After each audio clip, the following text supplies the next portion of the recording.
Picture this, a millennial sometime in the late 90s. The room is dark, lit only by the flickering glow of a CRT television. Their eyes are glued to the screen, fiercely mashing buttons on a wired controller, trying to save a princess or conquer a final boss. The experience is contained entirely within that room. Now fast forward to today. A Gen Z player may be on a bus, seamlessly swiping on a smartphone, diving into a graphically rich, massive online world. Or maybe they're at home fully immersed in a virtual reality headset, their body moving in sync with their avatar. Or perhaps they're not even playing, but watching their favorite streamer compete for millions of dollars on a global stage. Two generations, two completely different worlds of play. The technology has changed, the rules have changed, and the players have changed. So how did we get from the console in the corner to the game in the cloud? How has the very soul of gaming transformed through their eyes? If you ever had to blow into a game cartridge to make it work, hit that like button. If your gaming library lives entirely in the cloud, you have to subscribe. Let's level up through history.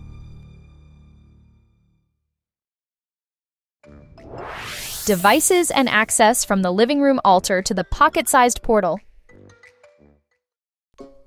For a millennial, the video game console was the high-tech centerpiece of the living room. It was an altar.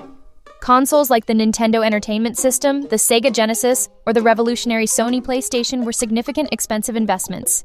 Gaming wasn't an ambient activity, it was an event. It was scheduled often as a reward and required access to the one sacred television in the house. The games themselves were physical artifacts. The ritual of saving up allowance for weeks to buy a new game, the joy of unboxing it, the smell of the plastic case, the weight of the cartridge, and poring over the paper manual, these were all part of the experience. This model, built on high-cost hardware and premium software, defined an era. The PlayStation 2, for example, became the best-selling console of all time, moving over 160 million units, cementing the console's place at the heart of home entertainment. For Gen Z, that entire paradigm has been inverted. The altar has been shattered into a million pieces, and the portal to countless worlds now lives in their pocket. The smartphone is the default gaming device. This isn't a minor shift, it's a seismic one. According to industry reports from firms like Newzoo, mobile gaming now accounts for nearly half of the global games market, generating an estimated $92.6 billion in 2024, a figure that dwarfs the console market's roughly $52 billion. This was made possible by the free-to-play revolution. The high cost of entry that defined the millennial era has been demolished. Now anyone with a smartphone can access thousands of games for free instantly. The economic relationship has shifted from a large one-time purchase to a continuous model of smaller in-app purchases driven by sophisticated psychological principles designed to encourage spending on everything from cosmetic skins to gameplay advantages. The technological drivers behind this are clear: the miniaturization of powerful processors, the ubiquity of high-speed internet, and the dawn of cloud computing. This trend reaches its ultimate conclusion with cloud gaming. Services like Xbox Cloud Gaming and NVIDIA GeForce now represent the final abstraction, the complete separation of play from dedicated local hardware. The cloud gaming market is projected to grow from around $15 billion in 2025 to over $121 billion by 2032, a staggering compound annual growth rate of nearly 34%. Propelled by the rollout of 5G, which promises to crush latency issues, the dream of playing a graphically intensive title on any screen anywhere is becoming a reality. This brings us to a fascinating dynamic. While mobile and free-to-play models have democratized access to gaming on an unprecedented scale, the revenue model has paradoxically concentrated spending. The business isn't built on everyone paying a little. It's built on a small fraction of high-spending players, or whales, contributing the vast majority of the revenue. The relationship with the game has also fundamentally changed. Millennials collected physical games as a form of identity, a library of owned trophies. Gen Z's experience is increasingly defined by access to vast rotating libraries like Xbox Game Pass, a Netflix for games. The motivation shifts from owning a collection to experiencing a constant stream of content, lowering the commitment to any single game, but broadening the exposure to many. Gameplay and social interaction from couch co-op to global esports arenas. If you ask a millennial about their most cherished gaming memories, they'll likely tell you a story about a sleepover. 4 friends huddled around a buzzing CRT TV controllers, tangled pizza boxes scattered. This was the sacred ritual of couch co-op. It was a physical, synchronous event. playing Mario Kart 64 GoldenEye 007 or Halo Combat. Evolved in split screen wasn't just about the game, it was about the shared physical space. The shouts, the laughter, the arguments over screen looking this was the social fabric of millennial gaming.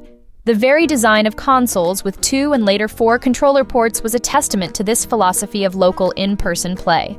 For Gen Z, multiplayer, by default, means online. The couch has been replaced by a Discord server, and their teammates aren't just next to them. They're in different cities, countries, or even continents. This shift was pioneered by services like Xbox Live, which launched in 2002, and revolutionized console gaming by standardizing features we now take for granted, like a unified friends list and integrated voice chat. Today, Gen Z players coordinate complex strategies in Valorant or build entire worlds together in Roblox with friends and strangers alike. For this generation, gaming is a primary social platform. Gen Z is 33% more likely than the average gamer to play specifically for social interaction. This global connectivity has also birthed a new phenomenon, esports. What was once a niche hobby has exploded into a mainstream cultural and economic force.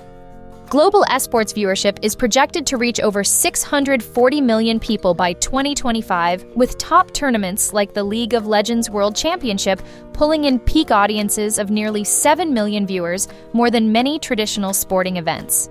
This has transformed gaming from a purely participatory activity into a massive spectator sport, complete with professional athletes, multi-million-dollar prize pools, and dedicated fans.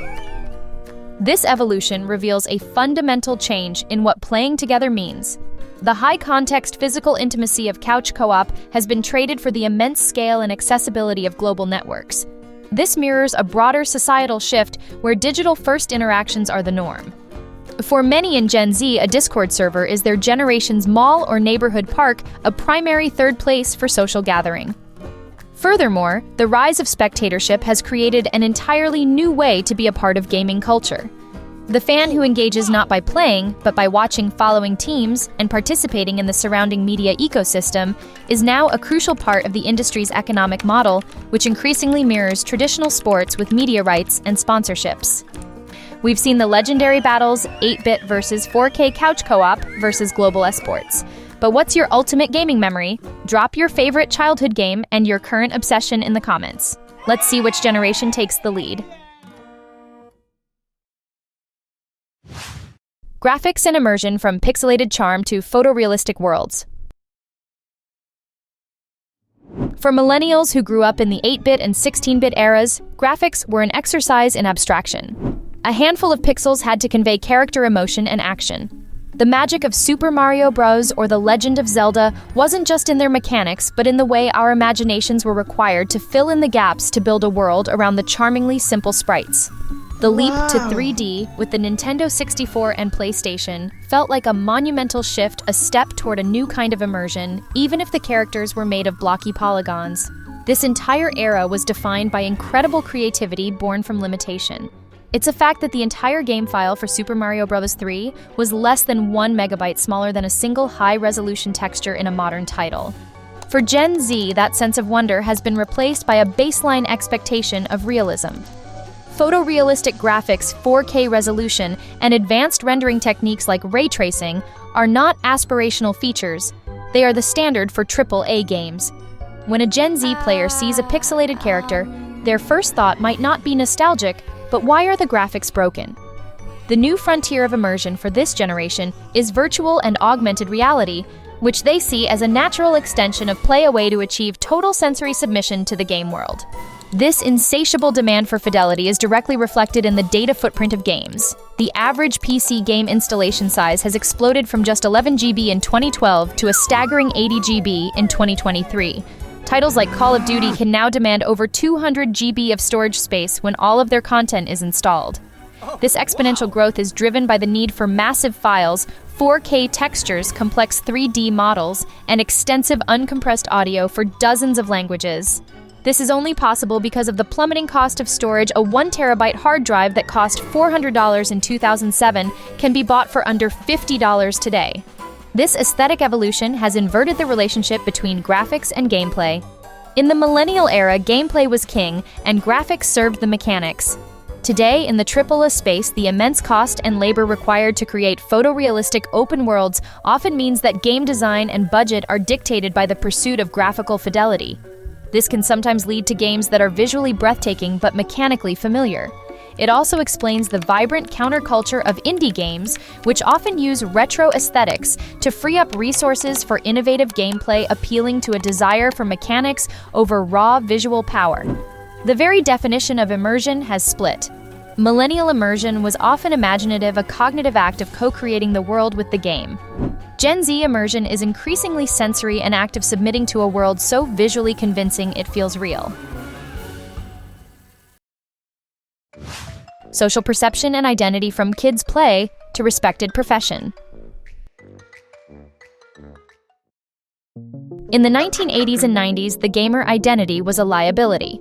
It was a label often associated with negative stereotypes: the socially awkward nerd, the lazy basement dweller.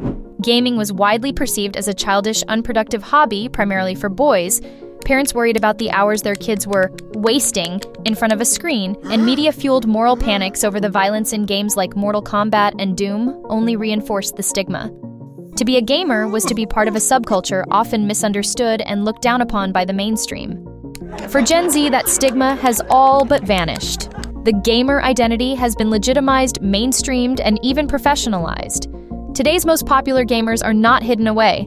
They are cultural icons, entrepreneurs, and influencers with massive followings on platforms like Twitch and YouTube. The explosion of the esports ecosystem has created a formal career structure that mirrors traditional sports, complete with salaried professional players, coaches, analysts, and commentators.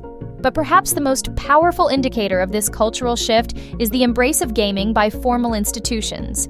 As of 2025, there are over 300 universities and colleges across North America offering esports scholarships, with some awards reaching tens of thousands of dollars per year. A parent grounding their millennial child for playing too much Halo has been replaced by a parent proudly sharing their Gen Z child's esports scholarship acceptance letter. However, this mainstream acceptance has created a new paradox. As the act of playing games has become nearly universal, with a 2024 ESA report showing 61% of the US population plays weekly, the number of people who self-identify as a gamer has shrunk. A 2025 study noted that while over half the population plays, only 23% adopt the label. This is largely due to the rise of mobile gaming. The person playing Wordle on their commute or Candy Crush Saga on the couch, they don't typically see themselves as part of the gamer culture they associate with consoles and PCs. The term is being respecialized. It's becoming a marker not just of participation, but of commitment, skill, and passion, an identity actively embraced by the competitive and deeply engaged players of Gen Z, for whom a career in gaming is a real and attainable dream. Community and culture, from forums and magazines to Discord and Twitch chat. For a millennial gamer in a pre-internet world, the flow of information was slow, centralized, and carefully curated. The Undisputed Bible was the monthly print magazine, most iconically Nintendo Power. It was the primary authoritative source for news reviews, and most importantly, the secret maps and strategies needed to conquer notoriously difficult NES games. When the internet arrived, the first digital communities formed on asynchronous message boards and forums like GameFAQs. These were revolutionary, allowing players to share knowledge and build walkthroughs together, but the pace was still measured. A discovery could take days or weeks to spread. For Gen Z, that entire infrastructure has been replaced by a global real-time hive mind. The community clubhouse is no longer a forum. It's a Discord server. This platform, which blends text chat, voice conferencing, and community management tools, has become the essential hub for gamers. It allows for the creation of persistent, highly specialized communities that are instant, interactive, and entirely user-driven. The game manual is no longer a magazine or a text file. It's a live Twitch stream. Players don't read how to beat a boss. They watch their favorite creator do it, live, ask questions in the chat, and see strategies refined in real time. This has fundamentally changed how game knowledge is acquired and disseminated. This shift from a slow curated information drip to a torrential crowdsourced flood has had a profound effect on gaming itself. The pace of meta, the speed at which the most effective tactics to win are discovered and adopted, has accelerated exponentially. A new strategy can be discovered by a streamer in the morning, clipped and shared on social media by noon, and become the dominant way to play by evening. This puts immense pressure on developers, shifting their role from creating a finished product to managing a continuous live service, constantly patching and balancing their game to keep up with a player base that solves problems at lightning speed. Community has also become a core part of the business model. In the free-to-play era, social investment is key to player retention. A player is far less likely to quit a game if their friends are on the Discord server, binding them to the ecosystem where they are more likely to spend money. Conclusion: the timeless drive to play.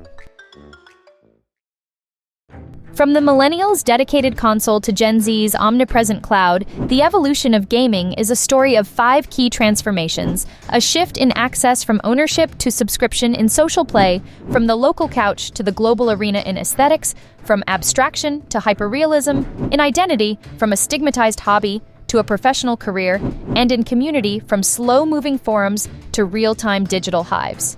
Yet for all that has changed in the how, where, and with whom we play, the fundamental why remains a powerful constant. The thrill of overcoming a challenge, the joy of discovery, the escape into another world, and the deep satisfaction of connecting with others are timeless human desires. Whether it's the triumph of saving a pixelated princess or the adrenaline of coordinating a complex raid in a photorealistic world, the spirit of gaming is a language understood across generations. The game is always evolving, with generative AI promising infinitely dynamic worlds, and the lines between gaming and other media continuing to blur. The next chapter is already being written.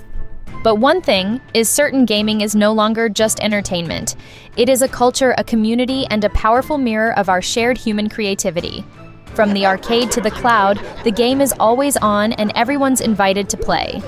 If this journey through gaming history leveled you up, hit like and subscribe, and tag a friend who still argues about which console was better or who just discovered retro gaming. Because no matter how we play in the world of GENSHIFT, game on.